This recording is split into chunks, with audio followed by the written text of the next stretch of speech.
Shalom hermanos, ¿cómo están? Bienvenidos a otro video del canal.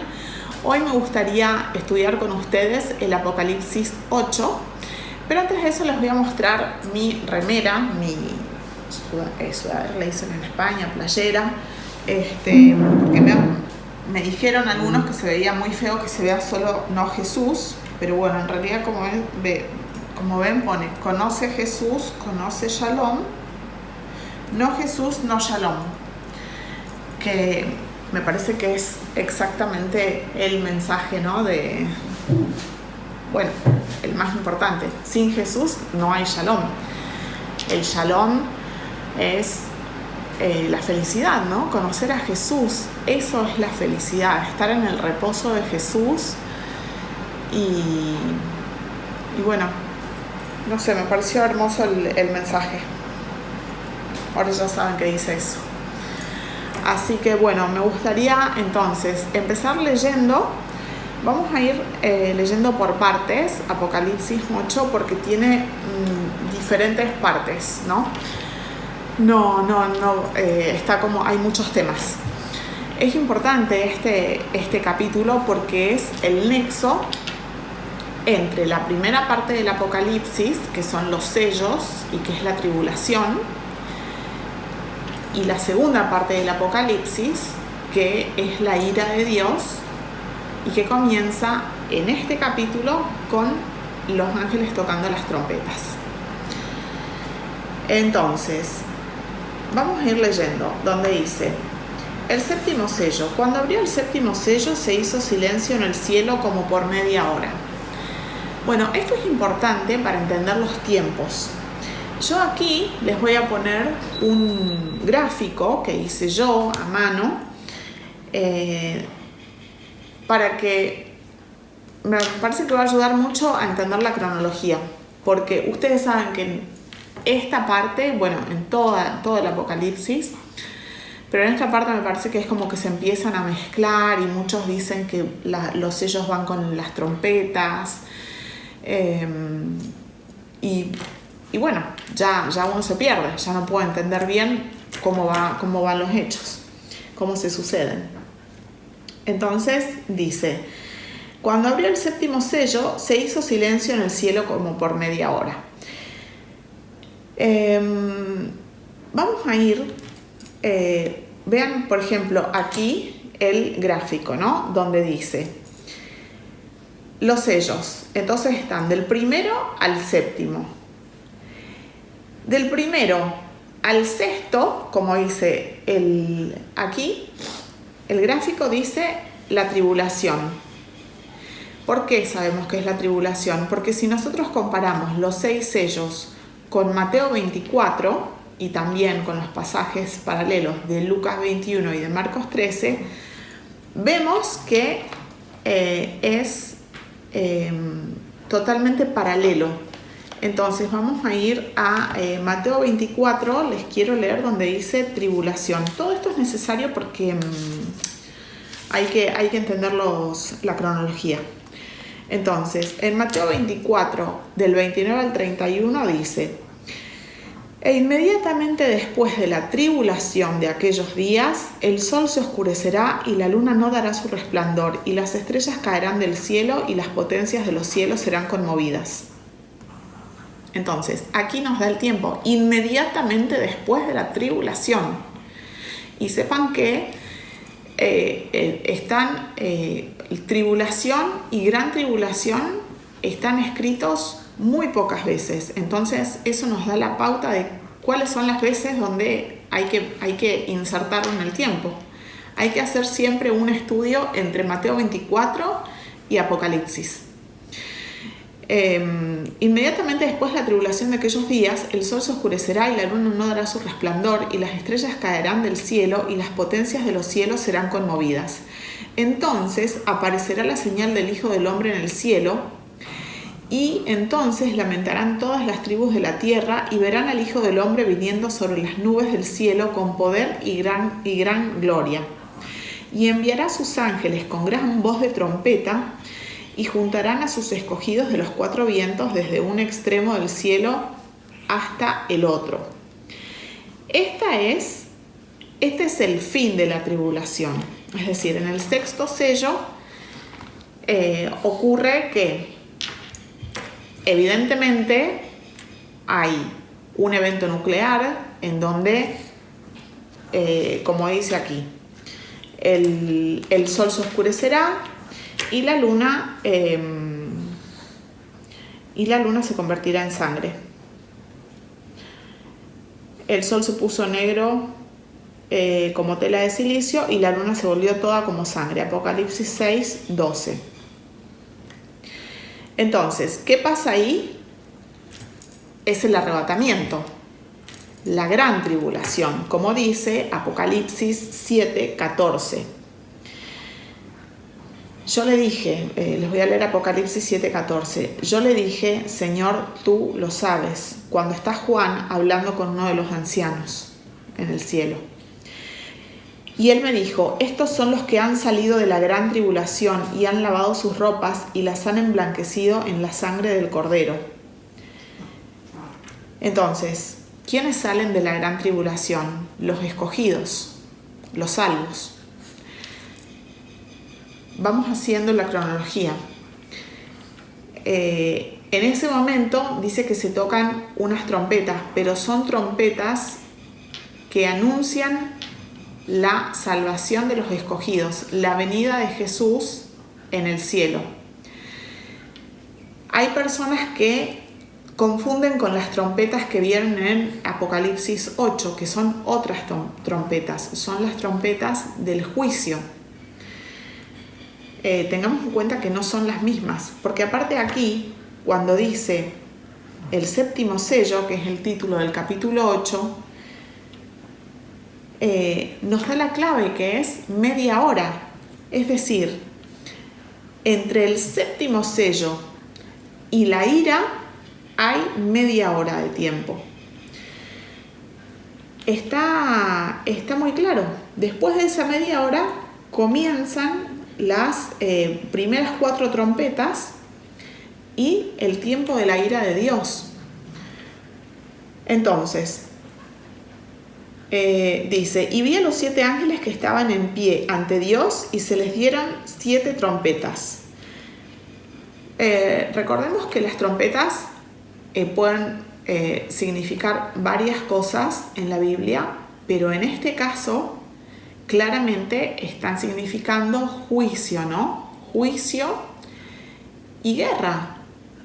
Guerra es la guerra que, aunque suene muy duro, es la guerra entre Dios y los hombres impíos que no se arrepintieron, porque aquí ya no hay tiempo de gracia.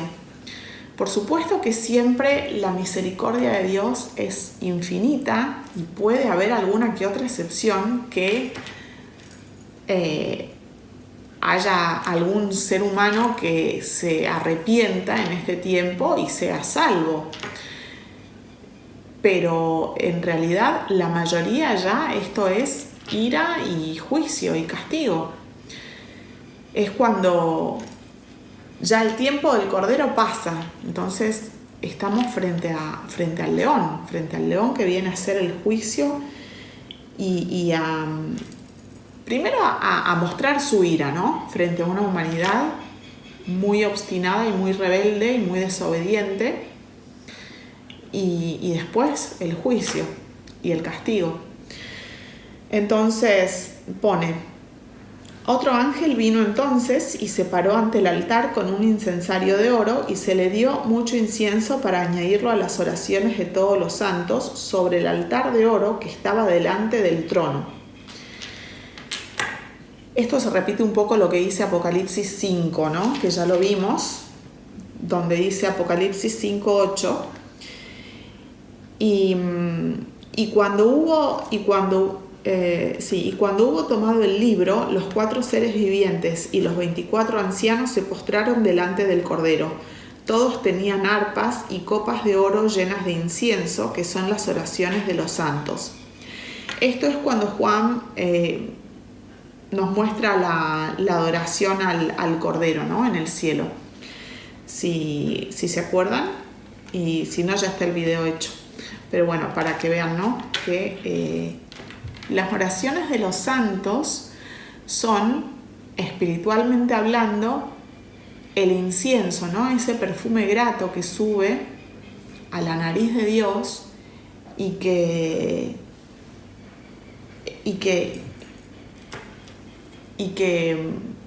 es la presencia del Espíritu Santo en la tierra.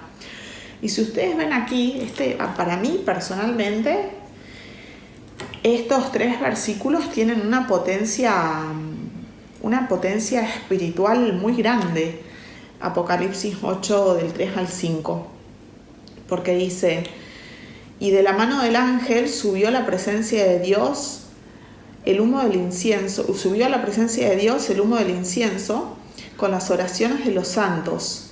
Y el ángel tomó el incensario y lo llenó del fuego del altar y lo arrojó a la tierra. Y hubo truenos y voces y relámpagos y un terremoto. En el Salmo 141 también habla de las oraciones como incienso. Lo voy a buscar. Salmo 141. Voy a leer los 2 primeros versículos. Dice: Jehová, a ti he clamado, apresúrate a mí, escucha mi voz cuando te invocare. Suba mi oración delante de ti como el incienso, el don de mis manos como la ofrenda de la tarde. Entonces ya lo que escribió ahí David ya era como una sombra de lo que después vemos, ¿no? Aquí en el Apocalipsis. Y esto no es como he visto algunas enseñanzas que dicen que es en ese momento que se está describiendo lo que pasa en la tierra, como que la oración de los santos en ese momento. No sé por qué algunos lo colocan en tiempo presente, pero claramente es la oración de los santos de todos los tiempos, porque los santos ya no están más en la tierra. Entonces todas esas oraciones que Dios guardó es lo que Dios ahora manda, ¿no? Lo arroja a la tierra, lo llena del fuego del altar, ese incensario, lo arroja a la tierra, y es allí donde hay truenos, voces, relámpagos y un terremoto. Es muy impresionante porque comienza allí la ira, es como Dios muestra: ya no hay más alabanza en la tierra, ya no hay más oraciones, ya no hay más adoración. Entonces, eso es lo que demuestra, ¿no? La ira de Dios. Ya no hay más santos, no hay más santos en la tierra. Así de importantes son las oraciones, porque uno a veces dice: bueno, ¿para qué voy a orar si ya Dios sabe lo que me pasa? Ya todo está, Dios ya todo lo sabe. Pero vemos una y otra vez en la Biblia que las oraciones son muy importantes para Dios y que son gratas para Él. Entonces, son tan importantes para Dios que Dios toma todo eso, ¿no? Es decir, como que muestra: esto es lo que pasó, estas son las oraciones, estas son las alabanzas, y esto va a formar parte de la evidencia, es decir, de la necesidad de que venga un castigo a la tierra, ¿no? Es como que empieza a hacer justicia de todas esas oraciones que en tiempo pasado hubo en la tierra de parte de sus hijos. Y también me gustaría aclarar aquí, porque bueno, se lo puede también confundir con el incienso material, porque en muchas iglesias, es decir, en la iglesia católica sobre todo, se usa mucho el incienso y como ritual, ¿no? Como ritual religioso, pero es simplemente por afuera. No tiene nada que ver con el incienso del cual está hablando Apocalipsis 8. Es más, es todo lo contrario. Por ejemplo, hay muchas partes en el Antiguo Testamento, pero por ejemplo vamos a Ezequiel. En Ezequiel es un pasaje muy conocido, Ezequiel 8, donde nos habla, ¿no? Jehová lo lleva a Ezequiel en visión a un templo donde se estaba adorando a Tamuz. Tamuz, Satanás, pero bueno, disfrazado de Dios, de uno de los dioses de la antigüedad, de Babilonia, y que después, bueno, lo toman diversas culturas, y que en el Imperio Romano es Júpiter. Entonces les voy a leer Ezequiel 8, más o menos desde el versículo 7 al 11. Les voy a leer. Es más largo, ¿no? Porque son todas las visiones que tiene Ezequiel de cómo los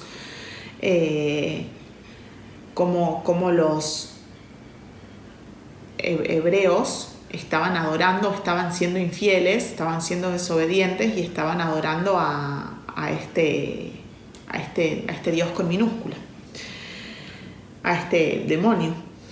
Entonces dice: y me llevó a la entrada del atrio, es Ezequiel viendo, ¿no? En visión, y miré y he aquí en la pared un agujero, y me dijo: hijo de hombre, cava ahora en la pared, y cavé en la pared, y he aquí una puerta. Me dijo: entra y ve las malvadas abominaciones que estos hacen allí. Entré pues y miré, y he aquí toda forma de reptiles y bestias abominables, y todos los ídolos de la casa de Israel que estaban pintados en la pared por todo alrededor.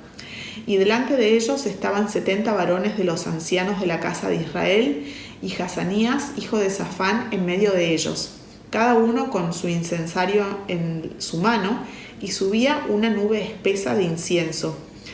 Y me dijo: hijo de hombre, ¿has visto las cosas que los ancianos de la casa de Israel hacen en tinieblas, cada uno en sus cámaras pintadas de imágenes? Porque dicen ellos: no nos ve Jehová, Jehová ha abandonado la tierra. Bueno, y sigue, ¿no? Pero para que vean que ese es el incienso malo, es el incienso que se usa en rituales, que ya se usaba en la antigüedad como ofrenda religiosa común en Asiria y en Babilonia, y que después eso mismo se fue trasladando hasta nuestros días en la religión católica. La religión católica lo tomó del Imperio Greco-Romano. No estamos hablando de ese incienso, estamos hablando del incienso espiritual, que son las oraciones de los santos. ¿Cómo son las oraciones de los santos?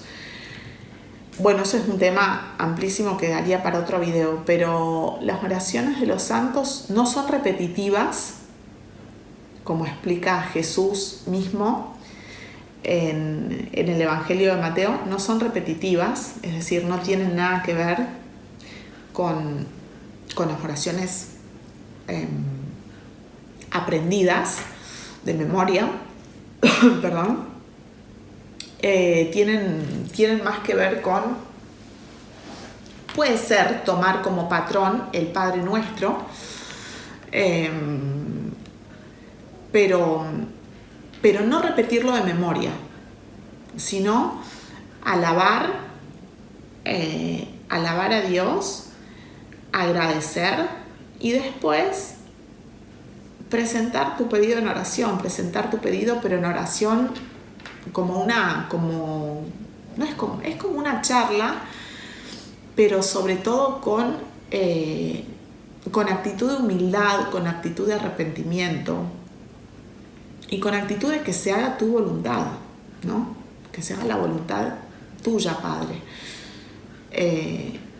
Entonces tiene que tener varios ingredientes, podemos decir así, pero entre ellos hay que evitar todo lo que sea repetitivo, todo lo que sea falto de arrepentimiento y y falto de humildad, pero humildad significando obediencia, ¿no? Obediencia. Y Dios ve nuestros corazones, entonces, por supuesto que las oraciones que sean así van a ser tomadas como ese incienso, esa ofrenda grata.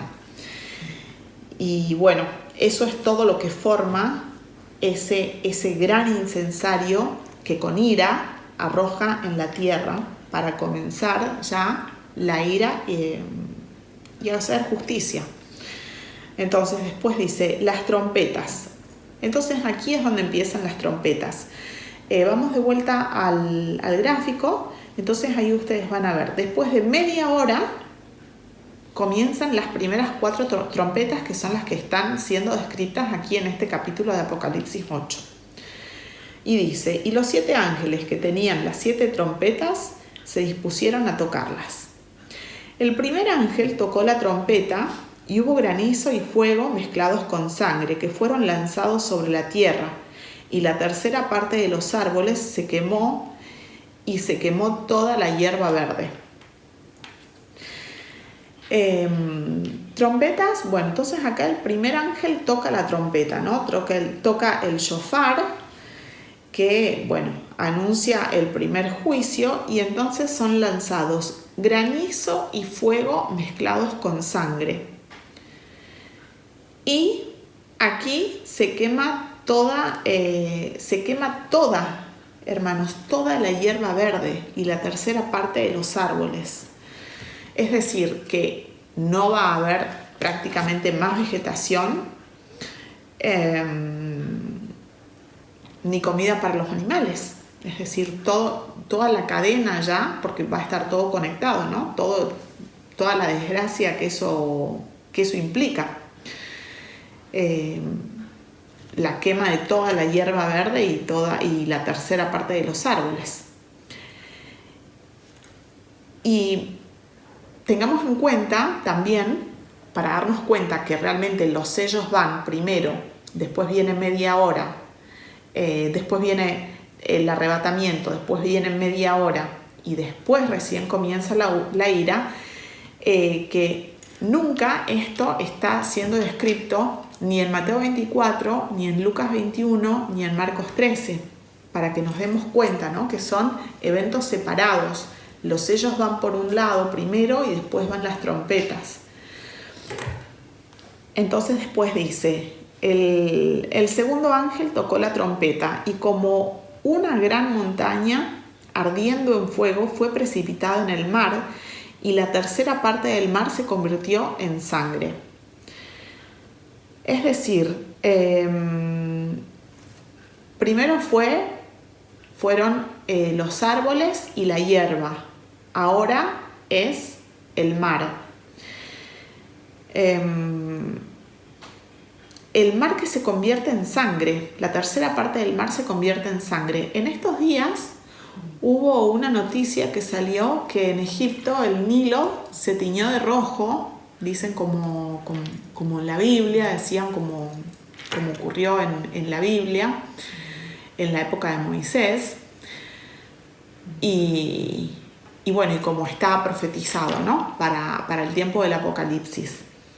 Y es muy impresionante ver las imágenes. Y ustedes imaginen que eso es solo el color, porque por lo que yo leí es un alga que tornó el río de ese color. Pero imaginen cuando tenga la densidad de la sangre y el olor de la sangre, porque esto dice literal que el mar se convirtió en sangre. Entonces, evidentemente se entiende que morirán las especies marinas, ¿verdad? Se morirán las especies marinas y la tercera, como dice el próximo versículo, y la tercera parte de las naves fue destruida. Entonces no habrá más comercio marítimo, claramente. También lo que eso implica. Dice, y murió la tercera parte de los seres vivientes que estaban en el mar y la tercera parte de las naves fue destruida. Entonces, ya vamos viendo, ¿no? Como una cosa implica muchas cosas más. que se queme, que no haya más pasturas, implicará que no haya más comida para los animales. Que el mar se convierta en sangre implicará que no haya más vida marina, que no haya más actividad en los mares. Porque ustedes piensen que aquí va a estar viviendo la mayor parte de la humanidad, va a seguir con vida. Bueno, después de los sellos hay muchos que perecen por las guerras, por la hambruna, por el gran terremoto, pero va a haber seres humanos que sigan viviendo en la Tierra. Y imagínense lo que va a ser ese tiempo. Y lo que más me llama la atención cuando yo leo estas trompetas que están comenzando a sonar, es que dice que, no lo dice en este capítulo, pero después sí lo dice, que no se van a arrepentir. No se van a arrepentir, más bien se endurecen. Entonces, bueno, Dios sabe bien, Dios Él en sus juicios es perfecto, entonces hay que confiar, ¿no? Porque a veces uno se intenta ponerse en el lugar de juez y dice, ¿por qué vienen juicios tan espantosos? Pero bueno, Dios sabe, Dios ve los corazones. Entonces, bueno, ya no es solo los pastos, la sangre, y ahora dice, el tercer ángel tocó la trompeta y cayó del cielo una gran estrella ardiendo como una antorcha y cayó sobre la tercera parte de los ríos y sobre las fuentes de las aguas. No son solo los mares, son los ríos y las fuentes de las aguas. La tercera parte, todo, lagos, ríos, arroyos. Y el nombre de la estrella es Ajenjo, y la tercera parte de las aguas se convirtió en Ajenjo. Y muchos hombres murieron a causa de esas aguas porque se hicieron amargas. Algo interesante aquí es el nombre Ajenjo. Bueno, primero habla de una estrella, ¿no? De una estrella que cae y que se llama Ajenjo. Sabemos que las estrellas caídas son ángeles caídos, ¿no? Son seres celestiales maléficos, como el mismo Satanás. Y como dice Efesios también, ¿no? Que la lucha no es contra carne ni sangre, sino contra seres espirituales de maldad de las regiones celestes. Entonces, los ángeles caídos son malvados. Y este en particular se llama Ajenjo. Y, por ejemplo, es interesante cuando uno ve que en ucraniano Chernobyl significa Ajenjo, que es el nombre de una hierba que es amarga. Pero si nosotros nos ponemos a pensar, ¿no? Es muy posible que esto tenga que ver con radioactividad, porque cuando uno dice Chernobyl, es como que significa o es el gran ejemplo, ¿no? De accidente nuclear, y todo lo que eso causó, ¿no? En los años 80. Entonces, creo que es bastante impresionante cuando uno piensa que esta estrella caída se llama Chernobyl, se llama Ajenjo, y que va a contaminar las aguas, y que muchos hombres van a morir a causa de esa contaminación de las aguas. Podría ser que en todo este escenario de catástrofe las aguas estén contaminadas con material nuclear, con material radioactivo. Puede ser. y tener en cuenta eso, ¿no? Tener en cuenta que es una estrella que cae del cielo y que se llama Ajenjo. Y esto no tiene mucho que ver, pero hablar sobre cómo cuando salimos de esa mentira que está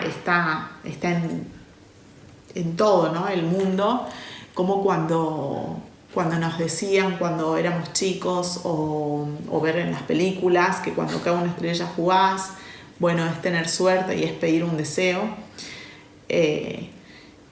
Como todo eso uno puede ver, ¿no? Que el mundo está bajo el maligno, porque en realidad nos hacen creer que eso es bueno, una buena señal, cuando es todo lo contrario. Entonces el maligno sabe, ¿no? Y hace adorar a la gente en forma velada. Obviamente que los seres humanos no saben que están adorando al maligno cuando ven una estrella fugaz y piden un deseo, pero es así, están adorando al maligno. Y qué impresionante, ¿no? La mentira está en todas partes en el mundo. Y bueno, y después, esa es la tercera trompeta, y después ya habla sobre la cuarta trompeta que va a tocar el ángel. En este caso dice, el cuarto ángel tocó la trompeta y fue herida la tercera parte del sol y la tercera parte de la luna y la tercera parte de las estrellas, para que se oscureciese la tercera parte de ellos y no hubiese luz en la tercera parte del día y asimismo de la noche. Bueno, esto es como exactamente como dice aquí. Yo estos juicios los tomo de manera literal, porque es verdad que hay mucho del Apocalipsis que es lenguaje simbólico, pero en estos capítulos yo creo que es absolutamente literal. Es decir, el sol, la luna y las estrellas, Dios de alguna manera los va a dañar para que haya oscuridad en la tierra y va a haber luz durante 8 horas diarias. Solamente 8 horas diarias. Es decir, más o menos si uno se despierta a las 6 de la mañana, a las 3 de la tarde se termina el día. Porque si no hay luz, eso que va a implicar también, imagínense, ya no va a haber más gente buena. Bueno, que nadie es bueno, ¿no? Pero va a ser tremendo. Imagínense la maldad que ya puede haber de día, pero imagínense de noche, el vandalismo, el crimen, la maldad que eso va a crear, ¿no? Va a alimentar.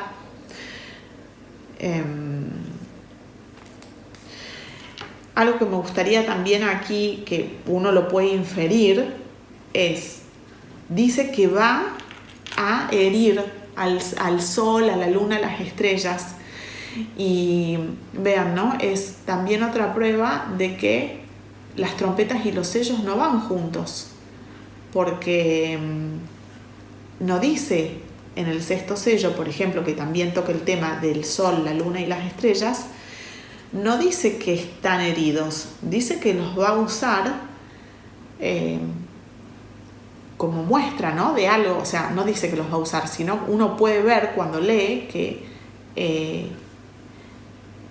son testigos, es decir, el sol, la luna, son testigos de ese evento nuclear que va a causar que cambien, ¿no? Su color. La luna y el sol van a cambiar su color, pero momentáneamente.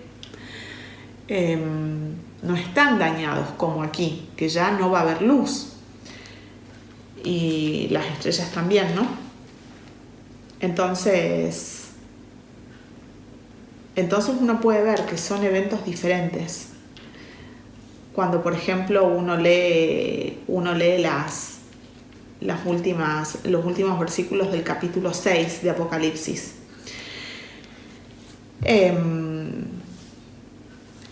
Por ejemplo, cuando dice que el sol se pone negro como tela de silicio, la luna se vuelve como sangre.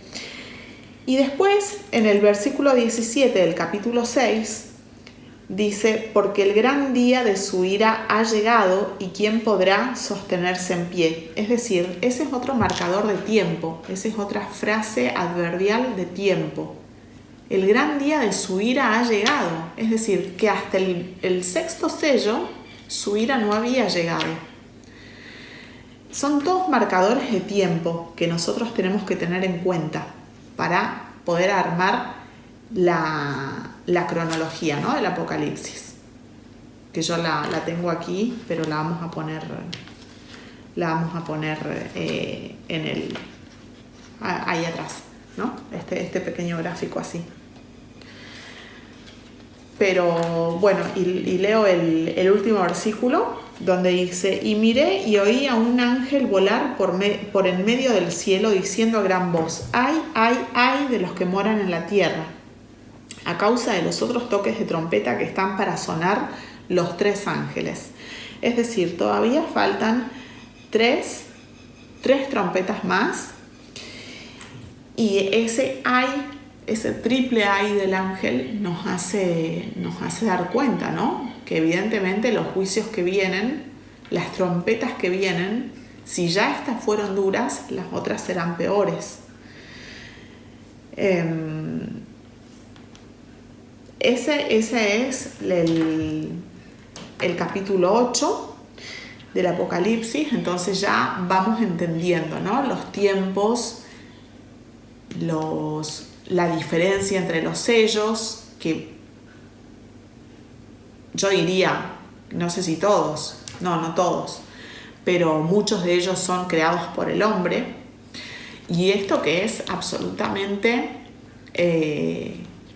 divino, es decir, solo es Dios el que actúa. Y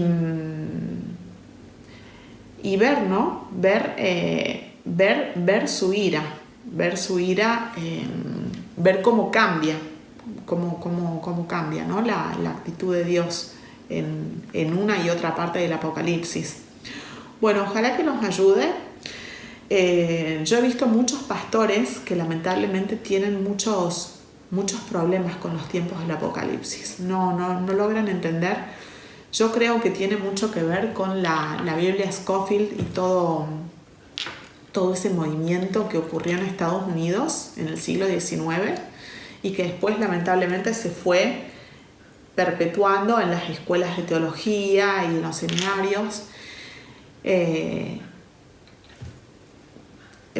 Cuando nosotros empezamos con Estefano a leer la Biblia, tuvimos un pastor que, bueno, por gracia de Dios nos tocó ese pastor que es impresionante lo bien que entendió el Apocalipsis y cómo lo transmitió.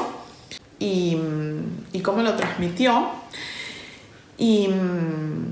simplemente lo que hace falta, hermanos, es tener una mentalidad matemática, que a lo mejor uno no la tiene, como puede ser mi caso. Yo no tengo una mentalidad matemática, pero sí tratar de entender a una persona que tiene mentalidad matemática, como en este caso fue el pastor que nos transmitió el Apocalipsis, y prestar atención, seguir exactamente lo que nos dice, y van a ver que uno puede armar perfectamente el tiempo, el esquema temporal. Pero bueno, si ustedes ya lo habían aprendido de otra manera, si eran, por ejemplo, si pensaban o piensan que el rapto es pretribulacional, como también existen aquellos que tienen la postura de que el rapto es post-ira, bueno, dense cuenta a través de todo esto y de todos estos marcadores temporales que hemos visto hoy, que hay solo una forma de armar el esquema de tiempo del Apocalipsis, y que es el de los sellos, el espacio de media hora y las trompetas. Y en medio de todo eso, el gran evento, que es la gran tribulación, que es el arrebatamiento. Entonces, bueno, espero que les haya servido y seguiremos próximamente con el capítulo 9. Les mando un abrazo en Cristo. Chao.